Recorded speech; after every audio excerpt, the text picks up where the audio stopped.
अस्सलाम वालेकुम नाज़रीन, मैं हूं नदीम ज़ईम एक नई वीडियो के साथ। और आज की वीडियो का टॉपिक है कि क्या ये साइफर की कहानी दुरुस्त है, और अगर इसके हकायक दुरुस्त हैं तो फिर पाकिस्तान में और बहुत सारी हकीकतें खुलकर सामने आ जाती हैं। आज अगर इमरान खान के खिलाफ ह्यूमन राइट्स वायलेशंस पर भी इंटरनेशनल ऑर्गेनाइजेशंस आवाज नहीं उठा रही, तो इसकी वाहिद वजह भी अमेरिका की वही हदायत मालूम होती है जिस पर इमरान खान को हटाया गया। साइफर एक ऑफिशियल डॉक्यूमेंट है जो लीक हुआ। बिलाशुबा ये एक सफारती नाकामी है, नालायकी है। अमेरिका की तरफ से हुआ या पाकिस्तान की तरफ से हुआ, क्योंकि दोनों मुल्कों के दरमियान होने वाली पैगाम रसानी ऐसे पब्लिक नहीं होती। लेकिन चूंकि इसका ताल्लुक पाकिस्तान में होने वाली रजीम चेंज ऑपरेशन के साथ है, इसलिए ये अब डिस्कशंस का हिस्सा बन गई है और बनती रहेगी। और बहुत से सवालात खड़े हो चुके हैं। अमेरिकी सफीर और पाकिस्तानी सफीर के दरमियान जो मुलाकात हुई, उस पर हमारे अमेरिका में सफीर असद मजीद ने अपने अल्फाज में ट्रांसलेट करके पाकिस्तान भेज दिया, जिसको एक सीक्रेट और अपनी बनाई हुई जुबान में लिखा जाता है, जिसे सिर्फ लिखने वाले लोग ही पढ़ सकते हैं। फिर इस साइफर को यहाँ दफ्तर खारजा में डिकोड किया जाता है, यानी ट्रांसलेट किया जाता है, और ओरिजिनल साइफर दफ्तर खारजा में ही रहता है। और ट्रांसक्रिप्ट की 5 कॉपियां करा के एक चीफ एग्जीक्यूटिव यानी वजीर आजम को भेज दी जाती है, एक सदर मुमलिकत को भेज दी जाती है, एक आर्मी चीफ और एक DGISI को ये कॉपियां भिजवा दी जाती हैं। सफारती रूल्स के मुताबिक ये कॉपियां 1 महीने के अंदर अंदर दफ्तर खारजा को वापस भी भेजनी होती हैं। लेकिन अमेरिका से आने वाले इस साइफर की जो कॉपी इमरान खान को दी गई थी, उसके बारे में उन्होंने कहा कि मुझसे कहीं गुम हो गई है। उसकी तहकीकात अभी तक जारी है। बहरहाल मेरी नजर में सवाल ये नहीं है कि वो कॉपी कहां गई। सवाल ये भी नहीं है कि अमेरिकी न्यूज वेबसाइट द इंटरसेप्ट ने कैसे साइफर छापा और इसका पूरा मतन क्यों सामने ले आए, क्योंकि ये सहाफियों की और इन्वेस्टिगेटिव जर्नलिज्म के इदारों की कारकर्दगी और जिम्मेदारी मानी जाती है कि वो ऐसी खबरों को सामने लाएं जो आवाम से जानबूझकर छुपाई जा रही हों, जिसमें बेहतर अवामी मुफाद शामिल हो। तो इसमें तो 2 मुल्कों की इंटेग्रिटी और एक मुल्क में रजीम चेंज ऑपरेशन का सारा कहानी पोशीदा थी, इसलिए इसको खोला गया।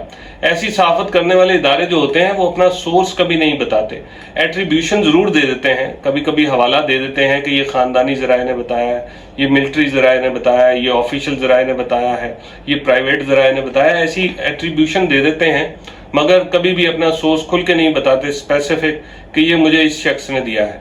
अमेरिकी वेबसाइट ने वैसे तो साइफर की मुकम्मल ट्रांसलेशन छाप दी है, जिसका अगर क्रक्स मैं आपको बताऊं तो वो ये था कि इमरान खान के दौरा रूस पर अमेरिका खुश ना था और ना ही यूरोप इससे खुश था। इसलिए अमेरिकन लॉबी ने इमरान खान को हटाना चाहती थी। इस मकसद के लिए तहरीक अदम-ए-एतमाद की कार्रवाई बतौर हथियार इस्तेमाल की गई। साइफर में लिखा गया था कि अमेरिकी सफीर डोनाल्ड लू ने पाकिस्तान को पैगाम दिया है कि अगर इमरान खान की हुकूमत के खिलाफ तहरीक अदम-ए-एतमाद कामयाब होती है, यानी अगर इमरान खान को हटा दिया जाता है, तो वाशिंगटन आपसे खुश है, सब कुछ माफ कर देगा, वरना ताल्लुकात कशीदा रहेंगे और उसके कॉन्सिक्वेंसेस भुगतने पड़ेंगे।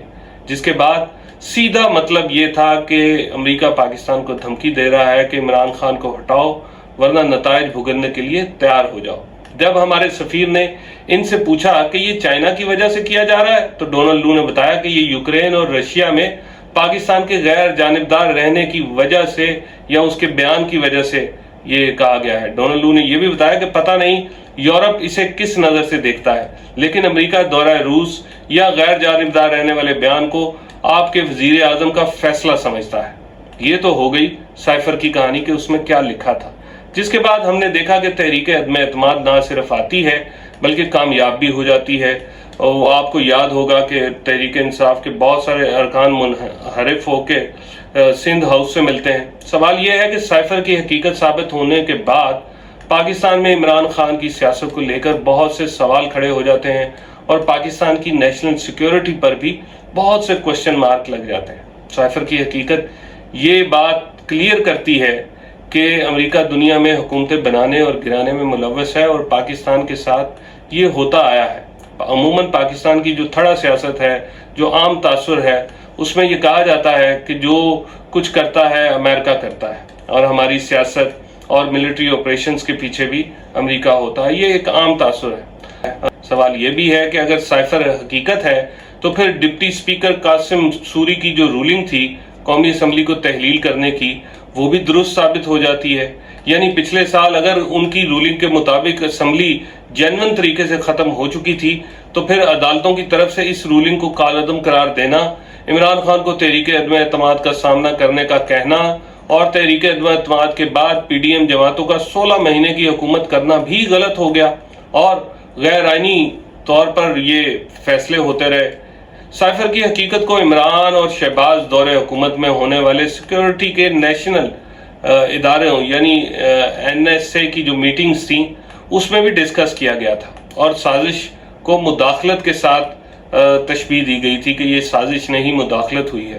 سوال یہ ہے کہ اگر تو مداخلت کے ساتھ سازش بھی ثابت ہو گئی ہے تو پھر آرٹیکل 6 عمران خان پر لگنا چاہیے یا لوکل ہینڈلرز پر۔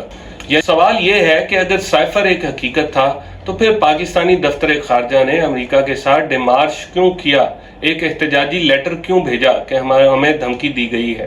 سوال یہ بھی ہے کہ امریکہ کے سامنے ملکی سالمیت کو سرنڈر کرنے والے کب قانون کی گرفت میں آئیں گے۔ سائفر کے حقائق سامنے لانے والا عمران خان اٹک جیل میں قید ہے اور اس کے موقف کی جیت ہوتی نظر آ رہی ہے۔ جب سے عمران خان کو رجیم چینج آپریشن کے ذریعے اقتدار کی کرسی سے ہٹایا گیا ہے، ان کی پارٹی پر برا وقت چل رہا ہے۔ تحریک انصاف کے خلاف ہیومن رائٹس کی خلاف ورزیاں ہوں یا سختیاں مسلسل بڑھتی جا رہی ہیں۔ سائفر کی حقیقت سامنے آنے کے بعد عمران خان کو اقتدار سے بے دخل کرنے اور پاکستان تحریک انصاف کو کرش کرنے کے سارے منصوبے پر سوال اٹھ کھڑا ہوا ہے۔ سوال اٹھ رہے ہیں کہ امریکہ اور ہیومن رائٹس کی تنظیموں نے کیسے کیسے دوہرے معیار بنا رکھے ہیں۔ پچھلے سال 25 مئی کو پی ٹی آئی پر بدترین ریاستی تشدد ہوا، جلسے جلوسوں پر پابندیاں لگا دی گئیں۔ نومبر میں عمران خان پر قاتلانہ حملہ ہوا تو وہ اپنی FIR نہیں کروا سکے۔